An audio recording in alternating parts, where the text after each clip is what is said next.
Hi friends, please subscribe to Amravati Media and press the bell icon for more latest updates. IPAC pack up చెప్పేసిన వైసీపీ అధినాయకత్వంలో ఎంతో మార్పు వచ్చింది అని అంటున్నారు. ముఖ్యంగా ప్రశాంత్ కిషోర్ అలియాస్ పీకే బీహార్ ఎన్నికలలో సొంతంగా పార్టీ పెట్టి భారీ ఓటమిని ఎదుర్కోవడంతో వైసీపీ పెద్దల ఆలోచనలు సమూలంగా మారిపోయాయని అంటున్నారు. వ్యూహకర్తలు కార్పొరేట్ కల్చర్తో స్ట్రాటజీలు గాలిలో మేడలని అర్థమైందని అంటున్నారు. ఎక్కడో కూర్చుని గ్రౌండ్ లెవెల్ రియాలిటీస్ తెలియకుండా చేసే సర్వేలను నమ్ముకునే భారీ మూల్యం ఇప్పటికే చెల్లించామని కూడా పార్టీ భావిస్తోందని అంటున్నారు. ఇక చూస్తే కనుక 2017లో ఐపాక్ టీం వైసీపీకి కన్సల్టెన్సీ కుదిరింది. 2019లో వైసీపీ అధికారంలోకి వచ్చింది.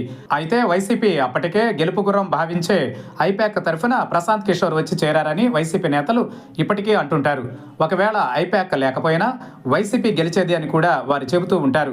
ఇక 2019 తర్వాత పీకే ఐపాక్ నుంచి వేరుపడిన రిషిరాజ్తో నడిచిన ఐపాక్తో వైసీపీ ఒప్పందం చేసుకుని 5 ఏళ్ల పాటు కొనసాగించింది.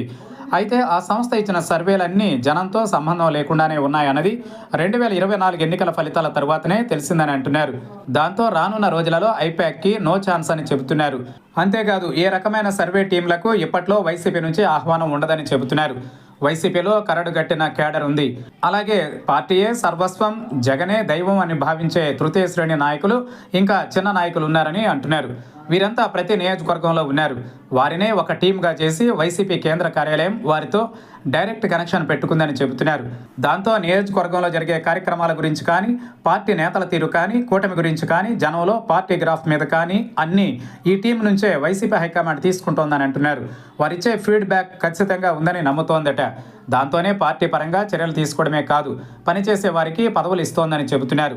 ఇక వైసీపీ ఈసారి గెలిచి తీరాలి అంటే పార్టీలో పనిచేయని వారిని దూరం పెట్టాలని కరడుగట్టిన వైసీపీ కేడర్ అధినాయకత్వాన్ని కోరుతోంది.